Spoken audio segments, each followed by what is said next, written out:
and welcome to Up the Villa podcast. If you're new to our channel, subscribe, drop this video a like, and get involved in the comment section down below. I'd like to thank Nigel for this little beauty that he donated to me, so thank you very much.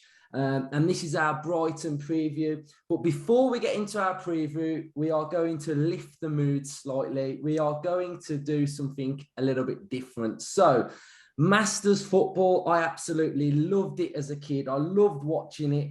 I loved seeing the old players come back and play really well in some of the games. So it's coming back this year. I don't know whether Villa are doing it. I don't think they are to start with.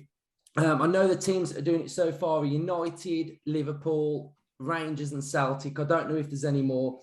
But what we're going to do to start with on this episode is we are going to do our six-a-side team that we would like to take part in this tournament. So the rules are, and I've set some of the rules as well, but the main rule is the player has to be retired, they have to be over 35, they have to have played for Aston Villa, but they have to physically be able to play in a six-a-side game. So we can't have Morley, Peter With, we can't have those boys. It's got to be players that can legitimately play in a realistic six-a-side. I know Scholes is playing for United, McManaman's for Liverpool. So Villa fans, in the comment section down below, let's have your six. Okay, so you've got to have a keeper as well. And we're going to do ours now. And then we'll get on to the Brighton preview probably halfway through this episode as well. So that is coming on this. So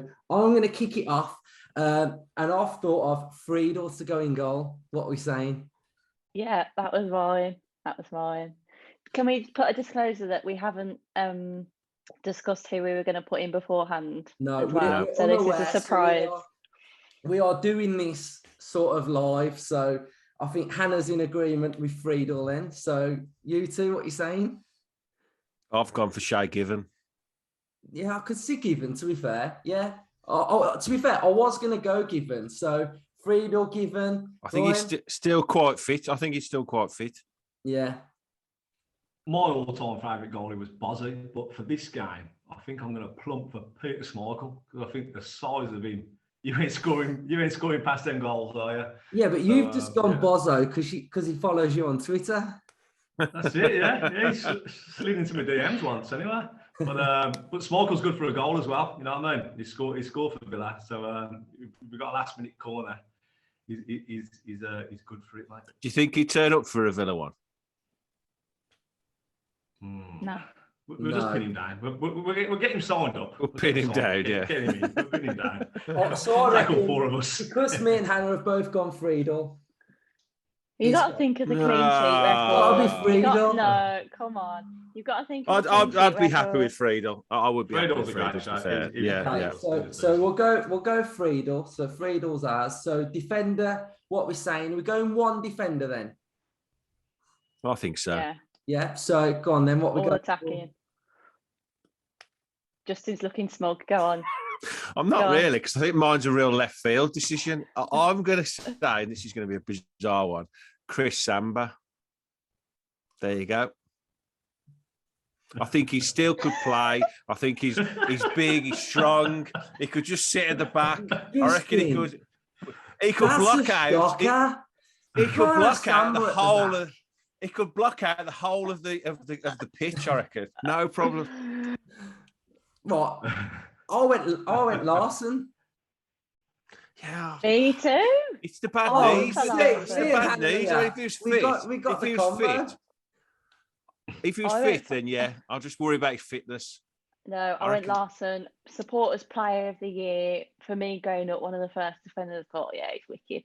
So that was my pick. And immediately, Justin, I think we've mugged you off, if I'm being honest. I mean, to be fair, the only thing we mentioned on the group chat earlier was the rules. And Justin came out with, can I have someone who's not 35? And he picked Elmer. He's nearly 35. He's nearly 35. Oh, I think you're all missing a trick there. I'm going for the ultimate fan favourite. Your man, when he was leaving, brought everybody a shirt in the West Ham away end, and he hates the Blues. Yeah. He hates them. So for me, Malberg. When I was going for a 2 at the back, Oliver Malberg was my second choice, but Larson just picked it for me. So I would also support Malberg. Yeah, if I'd mix necessary. it up then. Let's go Malberg, yeah? Happy Well, with no that. votes for Samba. No, What's going on? no, No. definitely not. Right. So we're going to go midfield now. So I'm going to kick it off with, I'll kick it off with my little 3 in midfield then, right? Go on then. David Ginola, Ian Taylor, and Paul Merson. What we I going? went Ginola as well. David Ginola, Carboni. Oh, And to flame. be fair, I had 2 at the back. I had Barry at the back to bring the ball out. But I've got I Barry. think I could throw Barry in that midfield just to keep it nice and calm, tick it over, and let Carboni and Ginola do their thing, man. I love the Carboni shout. I went Gareth Barry, Ian Taylor, Yeah. and a bloke who's probably fitter now than anybody that's even in that current squad, Tony Daly. Do you know what? Tony I've got Daly here as well. Fit as and quick as anything, he would But I rip mean, it up in the Justin, Masters. you love a number 10. Where's your flair gone? What? You haven't seen my forward yet? You haven't seen my forward yet? Yeah, do you know I what? I'm think looking at my midfield too now, thinking it's a bit safe because I also went for Gaz Baz, and I also put Petrov right, and it I might sound I weird, did put Petrov in, yeah. but for me growing up, I mean, just his character on and off the pitch, I think such a professional. What a bloke. So I put him and Gareth Barry because I thought we're keeping it solid in the midfield, and then the 2 up top are just going to do all the work. Right. So See, that's why I said Barry and Taylor, because I thought they could score goals, they could sit and just, and then Tony Daly is your man to get up and down. So You need your all-rounders. yeah, are we saying Ian Taylor then? That's I fair, think so. I think. Yeah. So we're going Taylor, right? And who else are we going for in there? Have we not How all many- agreed on We've got Barry? 3 positions left. Did we say Barry? I said Barry. Oh, I I think did. Ryan, have you got Barry down? Yeah, I've said Barry as well. Yeah. Right, go on then. We'll go Barry. Right. And then I'm happy to go with Carboni or I think I like Ryan shouts Carboni or Merson or Ginola. One of them 3. I'm happy with any of them 3. So far we've got Friedel, Melberg, Barry, and Taylor. Yeah. So I think we go 2 up We need a top. little bit of spice now. We need a little bit Okay, of spice. so we need a little bit. Quality number 10 and then Right. a quality centre Okay, forward. so number 10, where are we going then? Ginola? I think for me, the best number 10 I've seen down Villa, Paul Merson. I did write Merson as well. I would go Merson. Yeah, I've seen he was on them England programs when he in the summer. Yeah, still knocking it about, looked isn't he? Yeah. decent, still looked Yeah. Let's decent. go Merson then. Okay. Striker, for me, gotta be Angel. He's still shredded. He's still ripped. He'd be quality. So my shout is Angel up top. And he's my favourite Villa player ever. So We've only got 1 up top then. We've got to agree on 1. yeah. Okay. See, I had 2. So Angel was one of them. My other one was my first Villa hero, John Carew. Yeah, I like that. I am very biased for that, but he was my first Villa hero mainly because I love the song. But yeah, Juan Pablo is definitely like the number 1 if we're going for 1 up top. What are you going for, Justin? Heskey? Let's keep going. I went for Marlon. No, I didn't really. I went for I went for this player because I think in a 6-a-side, I think he would rip it up. Dwight York all day long in a 6-a-side. Come on. He'd smash it. He'd either want to manage the team or He's already put his CV in. He's there. going to be screaming in the morning when he ain't got the job. Yeah, I think it'd be brilliant. I'd take Angel, to be fair, but I think York could be fantastic. So much ability, and in a tight pitch 6, he'd be ace.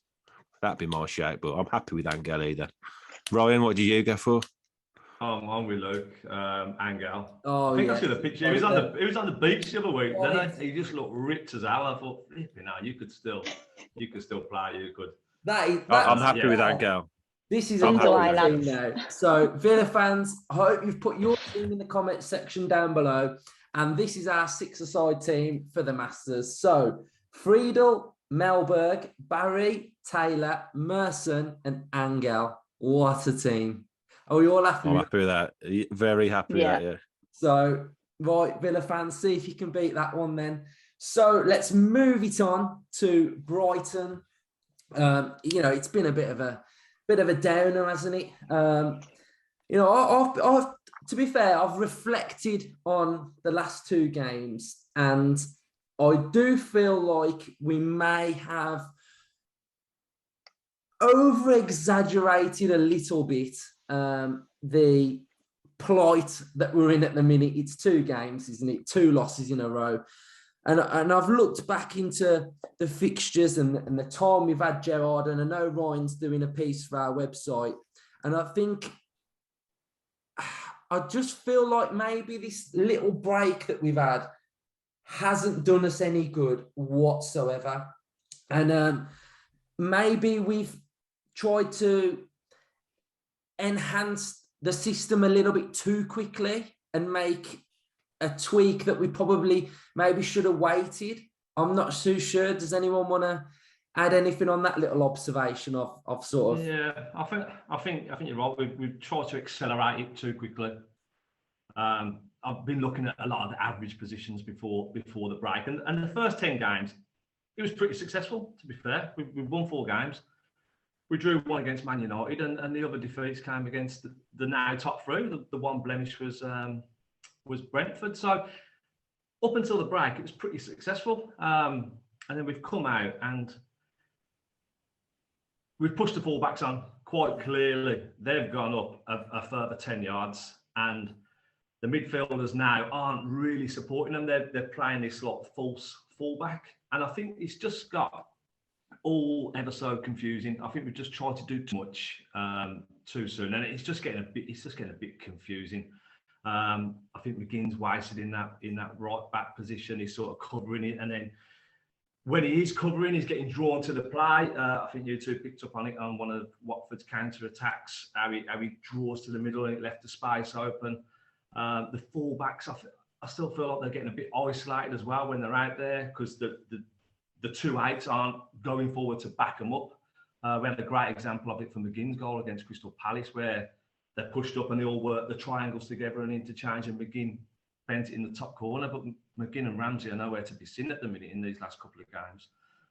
So when that fullback does get the ball, they don't really like to cut inside and swing a ball in with their weaker foot, probably because they're not capable enough. And then if the cross head on, it gets given away, and we're on the counter. We're being countered, aren't we? And that transition there is where we're being caught out a bit. So I just feel like heading into this Brighton game now, we just need to go back to how we prepared before the first Brighton game, the home one. I think Gerrard empathised that we needed to tighten up. He wanted that clean sheet, didn't he, on the first game? He wanted it tight, and then we'd build from there. So I just think we just need to condense it more. I think we've gone too fluid, too attacking, too soon. So I just think I still believe the system can work, and I still believe that most of these players can fit into this system. I do think there will be some investment in the summer, the likes of Basumans, people coming in. But looking at the way this tactic works, it wouldn't surprise me Basuma coming at a number 8, because that's what is more natural out, and we go and get another number 6, or the Nakamba sits there. So I still believe it. I still think it'll take some investment in the summer, but yeah, I'm backing it at the minute. So I'm just going to if we look. Sorry, I was just going to say. I'm just going to show you a little graphic of what Ryan has just said. We love a little graphic on this channel now, don't we? So basically, where are we? So this one that you can see here now is this was our first game under Gerrard. So you can see the average positions of the players that played that game. We didn't have we had Matty Target here, but I didn't want to put him in a Newcastle shirt. So imagine that's Matty Target. So if you look at the fullbacks, they're pretty much set. They are pushed further forward. This is their average positions as well. So they are pushed further forward. But as you can see, Nakamba sitting, and I know he's doing that role that you can see Chambers doing, Justin. Yeah. For me, that's the thing that's missing is that proper defensive midfield. I know everybody's sick to the back teeth of talking about the defensive midfield and the number 6, but Nakamba shone for a reason in Gerrard's team because it's a very critical position to play, isn't it? And without that natural defensive midfielder, as you can see on that graphic alone, you just get left too wide open. Even on that graphic, look how wide like Ramsey and McGinn are. That centre of the pitch does look very, very wide open, doesn't it? And with sort of Louise playing it recently, it just hasn't worked, has it? And I also think currently there's too many players that are not in good form as well. I think it can be as simple as that. We're carrying too many players that aren't playing anywhere near as well as they can, which is a recipe for disaster, isn't it? Especially if you've got 5 or 6 of them. The Premier League is a very unforgiving place when you're not in good form. So yeah, with Konsa back, I'm beating the same drum as I've been beating for 3 weeks now, but I think it is time to drop Chambers in now, that defensive midfield role, and probably not, hopefully not anyway, try and push the fullbacks on as much as he has done in the last few weeks. I think we've got to be a little bit pragmatic this week. We need a result. We don't need to lose again, with how everybody's feeling. We could do with a win if we could, but we just want a positive performance. And I think it's very important now that we're careful, really, in this game rather than going gung-ho, trying to sort of win the game. But yeah, it is worrying, but I think we've got enough quality in the squad. I think we've covered that plenty of times. There's enough good players there to turn it around, and hopefully they've had a good week in training, and it'll be a really positive game. So here's the graphic of Watford, so the game we've just played. So look at this one now. So look where Luca Dean is, right? Look where Matty Cash is, further forward. Luca Dean's so far forward there, isn't he? And look where Douglas Luiz is. So that's the most telling one, isn't it? Douglas Luiz is a good 10 yards further forward than Nakamba, which is where we've been done. I mean, look, you're basically playing 2 at the back, aren't you? Yeah. How can you play 2 at the back in the Premier League? And the difference is, like, if we had Cash and Dean that far forward, but it was beneficial and we were scoring from it, then it sort of would counterbalance in the long run. But I mean, the crossing and everything, especially against Watford, it was like they were piling forward, but absolutely nothing good was coming from it. So then you end up just losing the ball, and you're so vulnerable because you've essentially, like you say, got 2 at the back. And when you've not got that real strong 6 like Douglas Luiz to then mop up, it's like I've been saying, it's black and white. It's either everyone's piled forward or everyone is absolutely scrambling to get back to our own area to defend. And it's just like so unbalanced, I think, is the key word here, that we don't have someone pivoting in that midfield to completely even out the play. We've just got everyone piling forward, and we're not even now seeing the goals from it, which is concerning. It's kamikaze football, isn't it? Yeah, I just think we are, you put, like, you missed Nakamba on social media and people go, wow, he was rubbish last season. But Gerrard completely transformed him in that number 6. He had one task, and that was just to control that area, win the ball back, press it, lay it off. And he was disciplined enough to do that. You're seeing that still. It's virtually a back 3, isn't it, when we're attacking? But now you've lost that, and Luiz, he's not disciplined enough to do it. He cannot focus enough in that number 6 role, and he can't because he's a number 8. It's not his fault. He gets drawn to the play, like McGinn gets drawn to the play. So it is hindering us. And then when we've got them fullbacks on, it's killing us. All right. That first graphic that we put up on the last video, when like McGinn was like going towards play, he was meant to be going backwards. It's like it feels like they're having to learn it, but they're sort of trying to fight their natural game. Do you know what I mean? That's what it feels like. And then you can lose confidence in yourself then, can't you? Because you feel like, oh, am I not capable enough to do this? And you start losing a bit of confidence, and that's when your head drops. So I think the thing that the Nakamba issue was, in my opinion, when he played last season, and I'm not being disrespectful to him, he's quite a limited midfielder in what he does, like you say, Ryan. But that suits this system because he hasn't got the desire to run forward with the ball. He hasn't got the desire to ping 30, 40, 50-yard passes all over the place. He doesn't want to get involved in attacking play. He's not trying to score goals. He knows what he is. He's a defensive midfielder that likes to break play up and pass the ball 5 yards, which is why I think Chambers is ideal for that role, because I don't think he's got the desire to get forward and join in and try and link play and break the lines and, little through balls. That's not his game. His game is to defend and keep the ball. So I think I'll be surprised if he doesn't try something different. I'm not saying he will play Chambers, but I think he's got to try something different. Definitely. I think playing Chambers would just give McGinn and Ramsey that license just to push up a bit more and support them fullbacks, because the amount of times that Cash had that ball on the right and he'd just try and whip a ball in to 5'10" for McGinn, Ings, Buendia and Coutinho. They're not going to win the ball in the air. I don't have a Cash cross.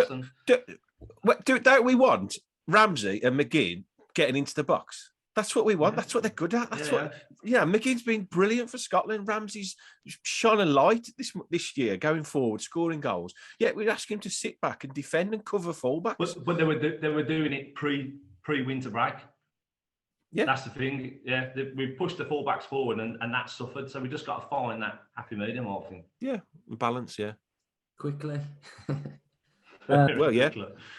So yeah, it's going to be a difficult game. Brighton, well, normally we get shafted by these stats. I got a stat for you which reads for better reading from a Villa fan. Brighton have only beat us once in the last 9 games.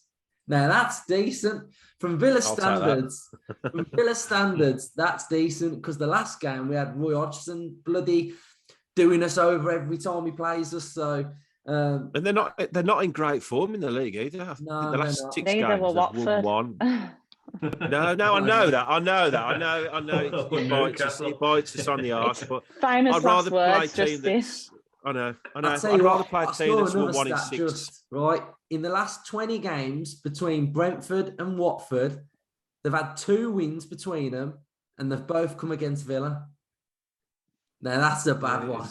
We are always at the butt end of every statistic. I was saying this at the weekend, even before the game. Like, why is it when you see a statistic about someone having a great form against a certain team, it's always Villa?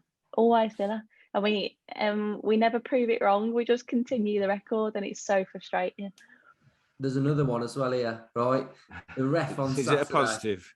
The ref on Saturday. He's only ever managed 2 Premier League games, so he's never managed a Villa game. He's never reffed a Villa game before, so he's due to shaft us on something, because everything happens to Villa, don't it? So yeah, bring on the ref and all.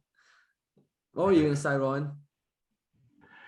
I was just going to call you Statman Luke. With all their stats. No, I'll tell you. But yeah, they're not in great form, are they? I think that they drew home to Palace, they drew home to Chelsea, they drew away at Leicester, they beat Watford, lost last 2, Man United 2-0, they lost at home to Burnley 3-0, which is got to be that's got to be promising for us. They lost last week at home to Burnley 3-0. So we've got to be positive. We've got to be a bit, like I say, don't go gung ho. We've got to ease ourselves into the game, but we've got to turn it around. I think the game will suit us a bit, because the last 2 games, what have we had, like 60% possession, and we've failed to create anything. Now Brighton they're gonna be ball hungry anyway, and they're possession hungry. And I preferred us when we was on the counter, when we was pressing the ball, nicking it, and we're gone. And then I think that's when our 2 number 10s worked better, and the wing backs were getting forward then to support. So I do think we can get back to basics against Brighton. I think it's a good game for us. I think we can give it a good go and try and. I think also again, away from home, I don't think we need to go as gung ho with the fullbacks as we are either. I think we've got to be a little bit, try and be a little bit pragmatic, really, and just ease our way into the game. We don't want to concede first again. We want to try and get in at half-time 0-0, and if we can nick a goal, a bit like the Everton, that was the perfect away performance, the Everton game, wasn't it? We played really well, we nicked a goal, then we defended really well. That's the way to do it on Saturday. If we get a 1-0 there, I'll be absolutely chuffed to bits. Yeah, and the thing is, like, Gerrard and the squad have all got to think, like, it wasn't that long ago that we beat these with this same squad, pretty much exactly the same, and same manager. So, there shouldn't be any excuses. And obviously we know that Brighton's going to be a tough game, but there's got to be a reaction. Like, we can't every week keep saying, oh, next game, well, hopefully there'll be changes, or hopefully there'll be a reaction. There is no better time than the next game to get a reaction. You can't always be thinking about, in a few weeks' time, maybe it will get better. So it's got to be all positive. We are going to win this game. We are fully capable of winning this game. We know we can beat them, and just getting out of this little rut, because although it's not a long one, when you put it into perspective of the last 7 games, we haven't been good enough, and we should be taking points off these teams below and around us. Otherwise, the fan base gets very frustrated, and we know that we are the fan base, and we want to be behind the team. So they just have to provide us with the performance to reassure us, really. Yeah, I think it's got to be a reaction from both the players and Steven Gerrard as well. I think Steven 100%. Gerrard's got to take some responsibility for it as well. There's gaping holes in the middle of the pitch. Now, if we go into the next game and the gaping holes are still there and we're still getting caught out the same as we've got caught out the last 2 games, and Gerrard's got to wear that, and he's got to do something about it. He can go very quickly get found out, which obviously we don't want to be saying, like, we've not had him in charge that long, but you don't want to be feeling like very soon after getting a new manager that he's not got a clue how to fix an issue, because on paper it should be a very simple issue to fix. It's a very, very good squad, the same squad he started well with, and these are teams that are struggling below us or around us. So there's only so many excuses that there can be. I know he's new to the league, but we need to see the reaction. I think the players owe him a performance as well, because he stuck his neck on the line for him last week by only leaving one of them out. I think we all expected 4 or 5 changes, and he didn't. Yeah. And he gave them that extra chance to prove it, and he spectacularly backfired on him. So I think he would be a bit pissed off that they did that to him. So I think, but we all know Brighton are going to keep the ball. I've just looked at that result, actually. You was on about Hannah, and we won 2-0 at home, didn't we? 2 late goals. And I didn't realise that we had 37% possession at home that game. So, they keep the ball, don't they, Brighton, a lot. So we've got to maybe appreciate that they're going to keep the ball on Saturday. But we've got to just, when we get it, we've got to use it, haven't we? And make sure we hit them where it hurts. Hopefully. It was the same with the Palace game, the game after, when we won 2-1. We had 37% possession then as well. So, but we created 9 on the counter. Yeah, we had 5 shots on target on that game. A lot of them will just pass you into boredom. Like, they'll pass it around the back, they'll tap it in and out of the midfield, and just hope that they catch you sleeping and then quick, try and punish you. So we just have to be really alert from the first whistle. How many times can we say it? Well, me and Justin did a good pre-match reaction on Sunday, so hopefully Gerrard and co had a little watch. Sure they might be playing it in the training ground this week, mate. With all those graphics and all those stills that we're doing. We went through it. We gave you our analysis, so. So right, I'm only messing about as well, but we'll leave it there then. So Villa fans, do your 6-a-side team. We've got our predicted lineup coming out, probably be out on Thursday or Friday, and we'll do score predictions now then. I'm gonna go 1-1. Ryan? Style, mate. 0-0. Horrible watching that. Sitting on the fence. Justin, go Justin. I'm going for a Ryan shithouse 1-0 Villa. Oh, yes. And Hannah? Me too, Justin, 1-0. 1-0. That's all I want, a win. Clean sheet will be lovely. That'll do. However it comes, I'll take 1-0 all day long Saturday. Good stuff. So I hope you enjoyed that episode. Hopefully we lifted the mood a little bit, and we'll be back in the week. Up the Villa. Up the Villa.